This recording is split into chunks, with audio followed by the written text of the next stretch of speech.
চলো তো কই যেতাম আজকে যেতাম কলকাতা থেকে আগরতলা। চলো আমরা লাগে তোমরা জার্নি করো। আমরা আসলাম তো কলকাতা 2 দিন 3 দিন আসলাম, মোটামুটি 2 রাত থাকছে খালি কলকাতা। এই আমাদের ভালোবাসার শহর কলকাতা শহর থেকে পাড়াইয়া গেলাম গিয়ে এয়ারপোর্টের দিকে, নেতাজি সুভাষচন্দ্র বসু ইন্টারন্যাশনাল এয়ারপোর্ট।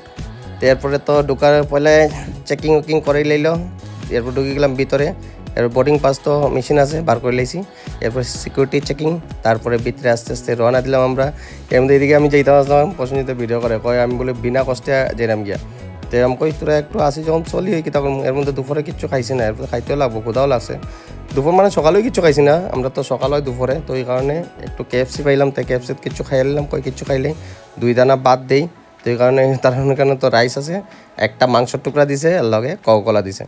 তো মোটামুটি দুপুরে খানি তো আমরা ওইগুলো। এরপরে দেখো বাস স্ট্যান্ডও বাসের লাগি দাঁড়ানি, মানে এয়ার বাসের লাগি আর কি। এটি যায় বলে কই আমবাসা কুলাই কই যাবো বলে। তো এরপরে আমার বাস আই গেছে, বাস হয়তো প্যাসেঞ্জার অত টাকা দিয়া মানুষ অত লাইনও দাঁড়াইতে লাগে, কইয়া কষ্ট কইয়া লাভ নেই। এর মধ্যে বৃষ্টি লাগি আমরা বাসটা লেট করছে প্রায় 1 ঘন্টার মতো।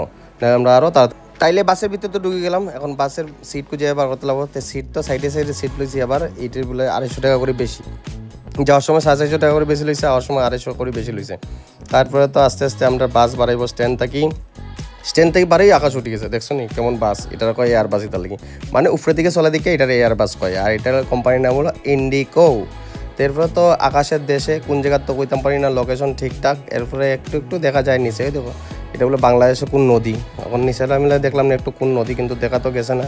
আর কইতাম পারছি না, আইডিয়াও করতাম পারছি না, কেন ওইদিকে গাড়ি লিয়া গেছি না, এটা লাগে আইডিয়া করতাম পারছি না। উপরে থাকি দেখো বৃষ্টি পুরা কলকাতা থেকে আগরতলা বৃষ্টি কইয়া লাভ নেই। এরপরে আইলাম হয়তো বাংলাদেশ, পুরা পরিষ্কারভাবে বাংলাদেশ দেখা যায়। বাংলাদেশের কিচ্ছু করছে না, ভাগ্যবালা আমরা সেফলি আই গেছি আমরা ত্রিপুরা আগরতলা।